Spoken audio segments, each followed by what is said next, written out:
आखिरकार जिसकी आस हम सभी लगाए बैठे थे वो इंतजार अब खत्म हुआ। प्रकृति ने भले ही देर से सही लेकिन सर्दियों का एहसास करा ही दिया। 23 जनवरी को उत्तराखंड, हिमाचल प्रदेश, जम्मू कश्मीर और अन्य पहाड़ी इलाकों में जमकर बर्फबारी देखने को मिली। लेकिन सवाल यही है, जो बर्फ आम तौर पर नवंबर और दिसंबर में गिर जाया करती थी, उसके लिए इस बार जनवरी के आखिर तक इंतजार क्यों करना पड़ा? आज की इस वीडियो में हम जानेंगे आखिर इसकी वजह क्या है। नमस्कार, मैं हूं आपके साथ कोमल पवार और आप देख रहे हैं दून डायलॉग। हिमालय पर एक गंभीर संकट मंडरा रहा है। जरा सोचिए, जनवरी का महीना चल रहा हो जहां आमतौर से केदारनाथ इस महीने बर्फ की मोटी चादर से ढका होता था, वहां बर्फ का नामो निशान तक नहीं मिला। ये कोई साधारण बदलाव नहीं है, ये खतरे की घंटी है।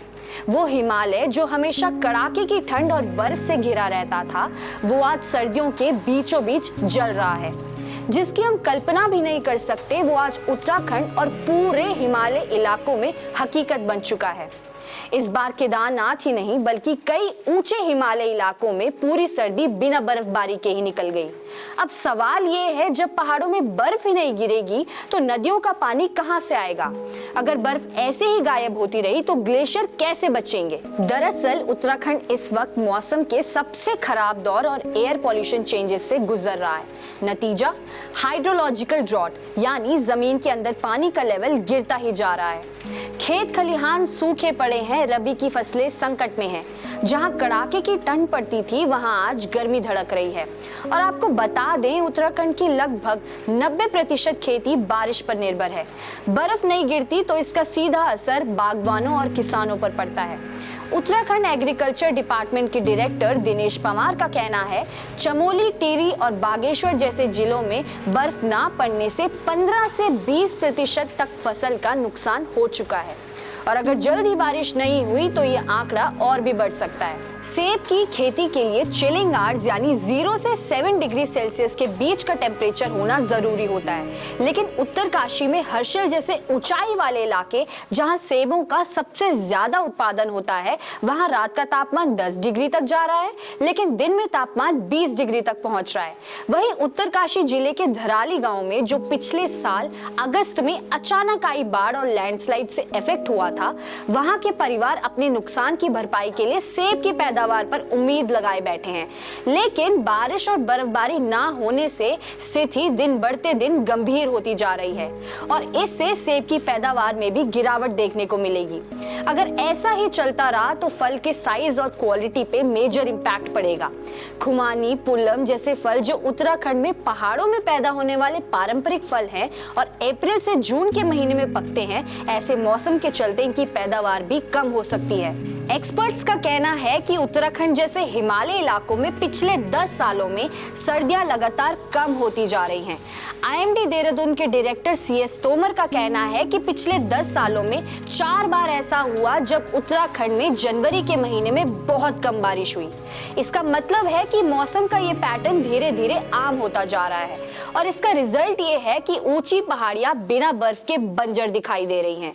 इससे बारिश का समय और मात्रा गड़बड़ा सकती है, पानी की कमी बढ़ सकती है, जंगलों में आग लगने का खतरा बढ़ सकता है और खेतों पर भी इसका बुरा असर पड़ सकता है।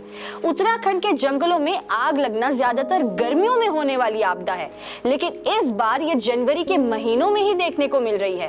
अकेले जनवरी 2026 में उत्तराखंड में लगातार 5 दिनों तक 1600 जंगल में आग लगने की घटनाएं दर्ज की गई और हालात यहीं तक नहीं रुकते। बारिश न होने की वजह से फूलों की घाटी के पास नंदा देवी नेशनल पार्क के जंगलों में आग लगने की घटनाएं भी सामने आई। अब जरा IMD की रिपोर्ट पर भी एक नजर डालते हैं। उत्तराखंड में 2021 में 3 से 4 फीट बर्फबारी हुई। 2022 में बर्फबारी घटकर 1 से 2 फीट हुई। 2023 से 2025 में ये सिमटकर महज 3 से 1 इंच हुई और 2026 में अब तक 0 हो गई है। वहीं अगर बारिश की बात करें तो उत्तराखंड में दिसंबर और जैन में बिल्कुल भी बारिश नहीं हुई। हिमाचल प्रदेश में 1901 के बाद दिसंबर में छठी सबसे कम बारिश हुई। जम्मू कश्मीर में 40% कम बर्फबारी दर्ज की गई है और लद्दाख में चौंका देने वाली 70% की गिरावट देखी गई है। एक्सपर्ट्स का कहना यह भी है कि अगर बर्फ नहीं गिरी और तापमान ऐसे ही बढ़ता रहा तो ग्लेशियर्स का मास बैलेंस नेगेटिव हो सकता है। आसान भाषा में कहें तो ग्लेशियर जितनी बर्फ जमा कर रहे हैं उससे कहीं ज्यादा तेजी से पिघल रहे हैं।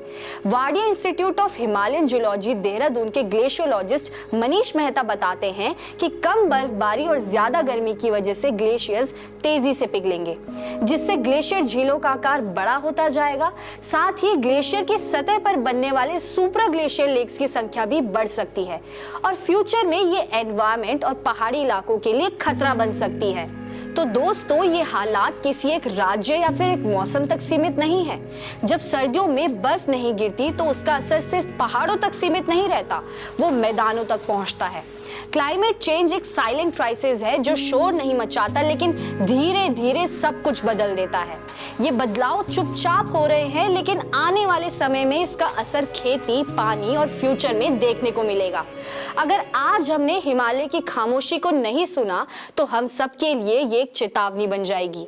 ऐसे ही न्यूज अपडेट्स और इंफॉर्मेशन के लिए दून डायलॉग को अभी सब्सक्राइब करें और कमेंट बॉक्स में अपनी राय और फीडबैक जरूर दें। मिलते हैं आपको सीधा नेक्स्ट वीडियो में।